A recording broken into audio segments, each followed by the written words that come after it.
My mom forbade me from celebrating my son's 10th birthday because my brother's kids didn't feel special enough. So, we moved out that night. A year later, their golden grandkids saw how happy my son was. And my brother's jealous meltdown shattered the family. Hey viewers, before we move on to the video, please make sure to subscribe to the channel and hit the like button if you want to see more stories like this. My name is Nick. I'm 35, a locksmith, the guy with the scuffed toolbox and quiet voice who shows up when someone's key snaps at midnight. I live in a small rental with my wife Anna and our son Leo. He's turning 10 this Sunday. He's been sticking post-it notes on the fridge that say 3 sleeps, 2 sleeps, like it's a countdown to a rocket launch. He wants a simple party. Courtyard soccer, hot dogs, a chocolate cake with the number 10 on top. Nothing fancy. In my family, I'm the background guy. The king you swing by guy. If there's a squeaky hinge, a stuck latch, a door that swells in the summer, call Nick.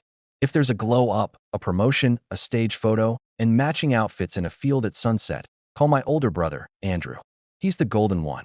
He doesn't fix doors. Doors open for him. I don't hate Andrew. As kids, I trailed him like a shadow with a wrench while he trailed applause. Mom kept score in a ledger only she could see. And somehow he always had credits. And I always had character building. I learned to be useful. He learned to be adored. Saturday afternoon, I stopped by my parents' house to grab a folding table for the party. Mom likes to lend things with a lecture included. She watched me dust it off in the garage and said, "Come inside for tea." Her tone meant agenda. Dad was in his recliner, TV muted, pretending to be neutral like Switzerland in a living room. Mom poured tea, didn't offer sugar, and went straight to the script. "We've been talking," she said. "About?" I asked about Sunday. She paused. "About Leo." I waited. "You can't have the party," she said like it was weather. "Your brother's kids don't feel special enough." I blinked. "What?" "They saw those balloons you bought," she said. "And they're sensitive right now. They feel overlooked. A big fuss for Leo would be divisive. It's 5 kids, hot dogs, and a cake." I said, "We're not hiring a brass band." She smiled thin. "Postpone or make it a joint celebration at Andrew's. His yard is bigger. It's only fair. Leo turns 10 once." I said, "We've planned this for weeks." Mom's voice cooled. "If you choose selfishness, don't bring him here afterward. We won't reward it." The kettle clicked off. Dad cleared his throat. No one looked at me. Inside, something small and precise moved into place, like pins lining up in a lock. It wasn't rage. It was recognition. I saw the ledger again. The one where my son's joy counted as someone else's theft. "Okay," I said. "Comb, I hear you." I left the folding table where it was. I walked out with empty hands and a thought that wouldn't let go. He turns 10 once, and we are done begging for permission to celebrate our own kid. You don't arrive at a sentence like your brother's kids don't feel special enough out of nowhere. It's built over years, brick by brick, favor by favor, silence by silence. I grew up learning that love at our house had fine print. When Andrew needed a new bat, the budget stretched. When I needed a school fee, we had a serious talk about priorities. When he won trophies, the living room turned into a shrine. When I fixed the broken fence, I got a nod and a good man. I told myself I didn't mind because I like tools and being useful is its own language. But being useful is different from being seen. By 16, I was rekeying rentals for a landlord who paid in cash and complaints. I learned the sound of a cylinder when it's almost there. The way metal talks to you if you listen. I like the certainty. Follow the pins. Turn the plug. Door opens. People cry and say thank you. No ledgers, no drama. I met Anna on a lockout call. She brought me water and asked if I wanted lemon. Lemon. That detail still lives in my head. We got married at the courthouse with a grocery store cake and a tiny bouquet Anna tied with blue thread from her sewing kit. The cake didn't photograph well. It tasted perfect. Andrew married Jenna in a vineyard. There were drones and a hashtag. When Leo was born, I held him and thought, this is it. This is my whole job now. Make the world a little kinder at the edges. We don't have much, but we have clear rules. Don't lie. Don't keep score. Don't weaponize help. My side of the family runs on small asks. Nick, can you install a smart lock at Andrew's? He'd pay a pro, but we're family. Nick, can you look at our garage door Saturday? It's loud. Your father can't nap. Nick, can you pick up the kids? Jenna's spa day went long. At first, I said yes to all of it. That's how you keep peace. You pay the tax. But taxes turned into tithes. If I invoiced them, I'd be cold-hearted. If I didn't, I'd be a good son. The ledger always existed. The labels shifted to keep me in my place. We keep a budget notebook at home. Pencil numbers, groceries, gas, rent. I added a tiny page last year. Family jobs, hours, parts. I told myself it was just to remember. January through June, $37. Parts, $213. Reimbursed, $0. Mom texted in March. We'll settle up after Easter. Easter, then Mother's Day, then things are tight in June. But Andrew posted a photo of their new espresso machine with the caption, "Invest in mornings." Cool. It isn't just money. It's the posture. The assumption that our time is elastic. That Leo's schedule can bend around real things. Last year, we tried a joint party for his knife. It makes sense, Mom said. Children learn to share. Sharing turned into our kid fading into the wallpaper while Andrew's kids got the center spot and the big slice with the topper that said, "Family first." The photos looked adorable. Leo asked me later if joint meant not really mine. Anna cried in the bathroom with the fan on. She hates crying where people can hear. I stood outside the door and stared at a towel rack I had installed for my parents and never got paid for. I thought about sending an invoice with a line item for respect. I didn't. That felt petty. Also, I knew the ledger would flip it into proof that I was calculating. My mom has a tone when she says my brother's kids' names. It's soft and round, a spoon and honey. When she says Leo's name, it's brisk, efficient, like she's filing paperwork. She doesn't mean to. She believes she loves us equally. The ledger says otherwise. In the weeks before Leo's 10th, we planned small. 12 balloons, $16. Hot dogs, buns, juice, $41. Paper plates, and candles, $9. A used soccer net off Marketplace, $20. Chocolate, butter, flour, $27. Total, $113. Leo made a guest list of 5 kids and wrote their names in careful blocky letters. He drew a tiny cake next to each name. He saved 2 seats for his cousins because he still wants everything to work out. Then Mom's kitchen. Postpone or make it joint. Your brother's kids don't feel special enough. I said no. It scared me how quiet the word came out. That night the phone lit up. Aunt texts. Dad calls. Andrew's brotherly voice notes. The pattern is predictable. Is a compromise really so hard? Aunt, be pragmatic. We're one family. Dad who becomes pragmatic when it's convenient. Bring the cake to ours. We've got a theme. Andrew, always brand conscious. Don't be selfish. Nicholas. Mom. She uses my full name when she thinks she's saving me from myself. Anna watched me put my phone face down. What do you want to do?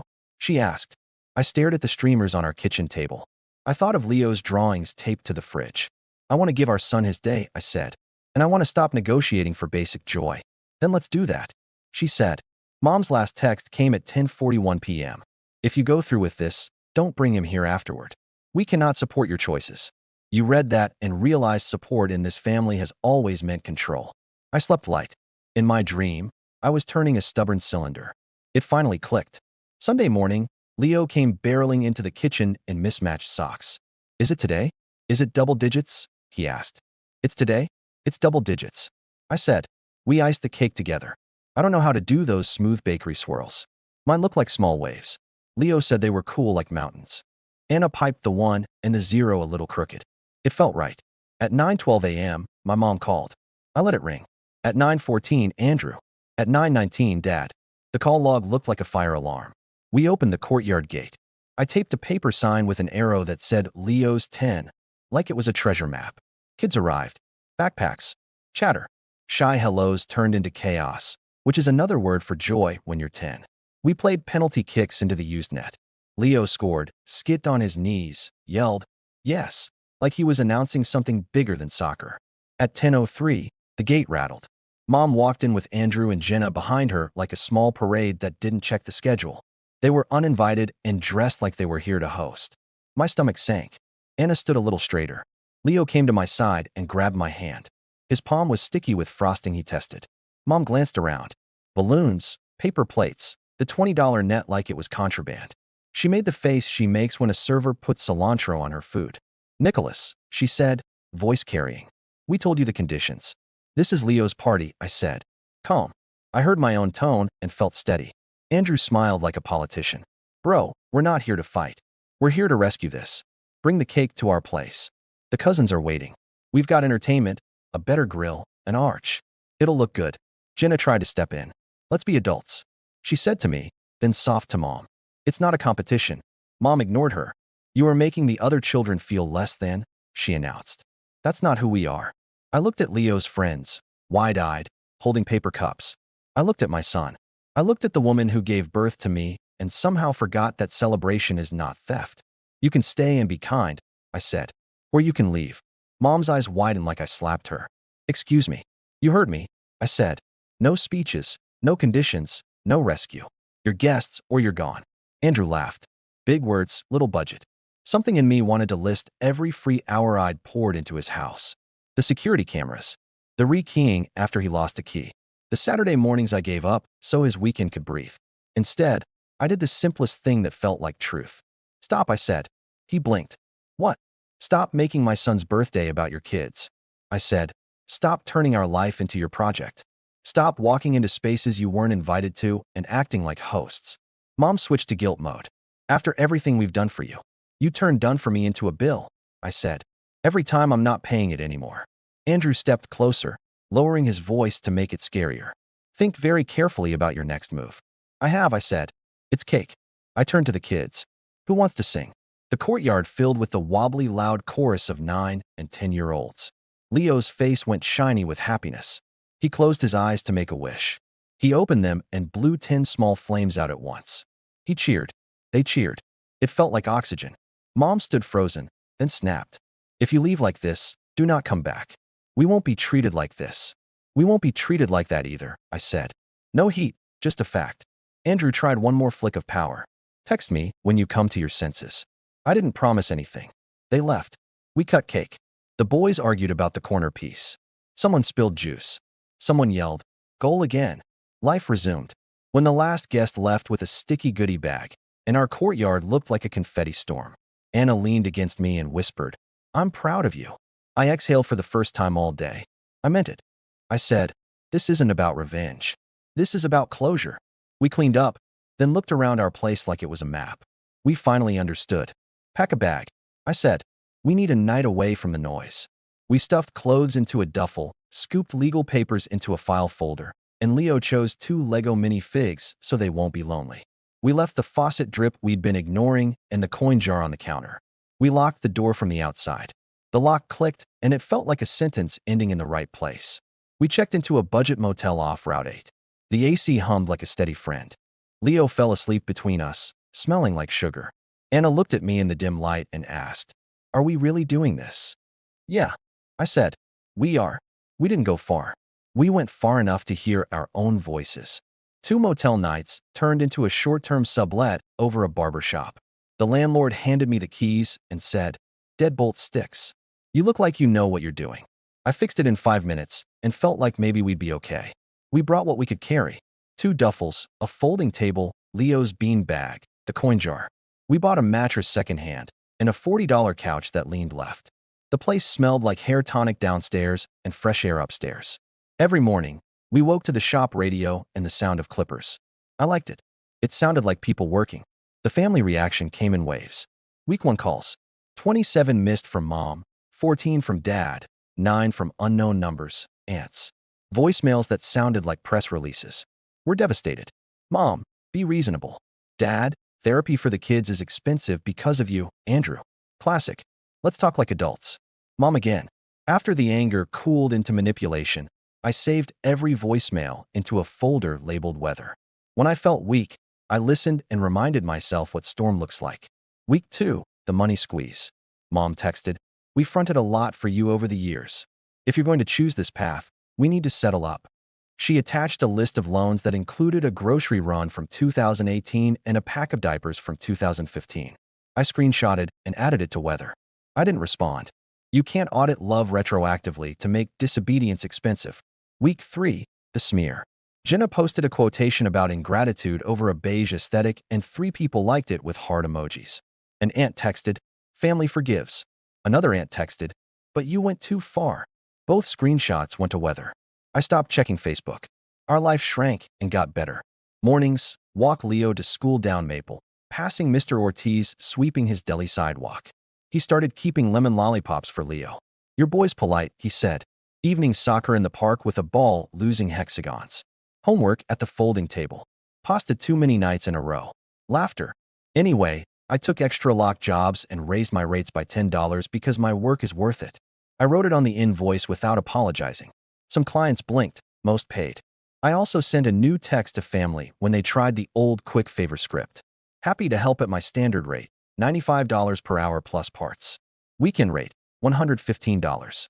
Mom responded, LOL. Andrew responded with a screenshot of a Yelp listing. I replied, great. Hire them. He didn't. In March, Dad called at 6:13 a.m. Garage won't close. Your mother's upset, he said. I can come Friday at 2, I said. Rate's $95 plus parts. Silence. You're really doing this? He asked. I am. He hung up. They hired a stranger who charged $140 and left the wire a mess. Mom texted a photo of the mess with the caption, "This is what happens when family doesn't help family." I typed and deleted 5 replies. I settled on none. Leo turned into a different kid. He slept deeper. He stopped asking, "Are we going to Grandma's?" Like it might change if he said it right. He started asking, "Can we invite Omar from school?" The answer was yes, more often than it used to be. We started 2 jars, summer and emergency. We fed them with tips and side jobs and the occasional 20 Anna tucked in when she sold a custom ham for a neighbor. Numbers grew slow, then grew faster. It was boring and holy. Not that it was easy. The second month, our old car coughed up a costly check engine light.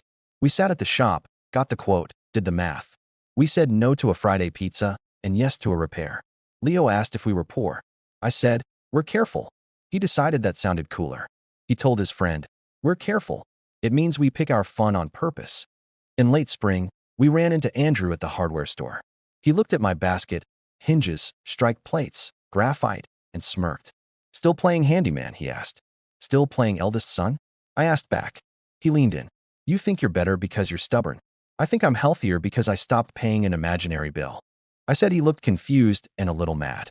He walked away. Summer came. We took one-day trip to the lake. Gas, sandwiches, $7 parking, a sunburn. It felt like the whole world reset to simple. In September, I got a call from the school guidance office. My heart dropped until the counselor said, "I just wanted to tell you. Leo advocates for himself. He's kind." I sat on the barber shop stairs and cried behind my hands. Not loud, just relief. We barely spoke to my parents. They sent 3 holiday invites, each with heavy subtext. We declined with one sentence each time. "We're staying in. Happy holidays." They sent photos of centerpieces and matching pajamas. We baked cookies and ate them in pajamas we didn't match. And Leo fell asleep on the left-leaning couch with chocolate on his cheek. A year rolled by like a careful cart. The week before Leo's 11th, he asked, "Can I invite my cousins again?" He said it with hope and caution, like a test of the emergency broadcast system. "You can't." I said. "They might not come." He wrote their names anyway on the list, right after Omar and Liam and Eva. He drew tiny soccer balls next to each party plan. Same courtyard, same net, repaired with fishing line, same cake. My waves got better. Plus a rented bubble machine from a guy I helped open his shop once at dawn. He gave me a discount and said, "You saved me that day?" Community is weird. It's heavier where you lift it. At 2:05 on party day, Jenna arrived with the cousins. No, Andrew. The kids looked nervous, then saw the bubbles and forgot to be strategic. They jumped into the foam like puppies. 5 minutes later, Mom slipped in holding a gift bag too big for what was inside. She scanned the scene like a judge, then tried to corral the cousins for a grandkid's photo, but they wriggled away to chase bubbles. She looked unsure. Leo handed a paper cup to his cousin and said, "We have the corner piece of cake reserved for the birthday kid. You can have the other corner if you want." The cousins said, "Cool." They smiled. It could have been so simple all along. At 3:10, Andrew walked in. Late sunglasses loud. He took in the joy that wasn't centered on him and made a face like he smelled a bad idea. "So this is what we're doing," he said. "Budget party chic. Inspiring." Jenna said his name with a warning note. Mom tried to smooth the air with a brittle laugh. People kept laughing at Bubbles. Joy is stubborn. Andrew stepped closer to me. "You happy?" he asked. "You broke Mom's heart for this, for our kid's smile." I said, "Yeah." He scoffed. "You think you're some hero because you bought off-brand and juice and said boundaries a lot. Meanwhile, we've had to pay for therapy for the kids because you excluded them." He air-quoted like a teenager. I almost asked for receipts, but I've learned better. You can't audit that ledger either. He leaned in, voice sharp. "You owe Mom an apology today in front of everyone." Kids turned their heads. Bubbles popped. The sun made everything too clear. I crouched to Leo. "You okay?" He nodded. "Brave." I stood up. "Andrew," I said, "you need to leave." He laughed. "Make me." I didn't raise my voice. I have 71 voicemails and 94 texts saved from last year where you and Mom threatened consequences. I said, if you won't go, I'll call this in as a disturbance. I'm not bluffing. Numbers matter to him. He flinched. Mom tried one last pivot. Nicholas, don't do this in front of the children. This is exactly where to do it, I said. So they see what a boundary looks like without yelling. Jenna took Andrew's arm. We're leaving, she said. Her tone said, I'm done being your audience. He yanked free, turned at the gate, and shouted, You'll regret this. It sounded small against the noise of kids laughing at Bubbles. We went back to cake. Leo got his corner. His cousin got the other. Joy rebooted. That night, my phone lit up with messages that ranged from the scripted, families have disagreements, to the obscene. I put it face down. I washed the cake knife. I took my son into bed. He said, best party, and fell asleep like he trusted the floor not to move. If you've spent your life as the background guy, it feels wrong at first to take up space. You keep wanting to apologize for existing in the frame. I don't do that anymore. Our life isn't cinematic.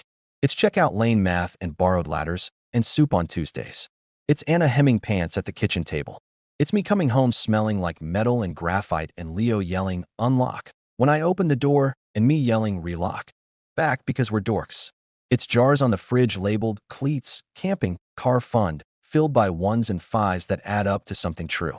My mother texts sometimes neutral holidays. A photo of chrysanthemums. A link to an article about forgiveness. I reply when I want with full sentences. I don't when I don't. She hasn't said, I'm sorry. I stopped writing that line for her in my head. Andrew sent a paragraph in spring. We should be brothers again. Family forgives. I could use help installing a camera system. Can you do Saturday? I replied, I'm booked. He wrote, always selfish. I didn't let that land. Words only land if you make room. People ask if I'm angry. I was. Now I'm clear. There's a difference. Here's what I know and what I'm teaching my son. Joy isn't a pie you steal from when you give a slice to your kid. Help isn't help if it turns into a receipt every time you say no. Boundaries aren't revenge. They're doors that lock from the inside so your home can be quiet. Saying no without a paragraph is a skill. We don't do that, is a complete sentence. This was never about winning. There's no scoreboard in healthy love. This was about closure, which is just another word for turning the key on a door that never protected you and walking through the one that does. I'm still a locksmith. I still show up when people are stuck. I still listen for the tiny click that means it's time. I used to believe my job ended at the door. Now I know it also lives at our kitchen table at a courtyard with a lopsided cake at a gate where I said, you need to leave. And meant it. I won't let anyone ration my kid's birthday to keep other kids feeling special enough. I won't do free labor to buy a seat at a table where we're never served. I won't pay emotional interest on loans I never took.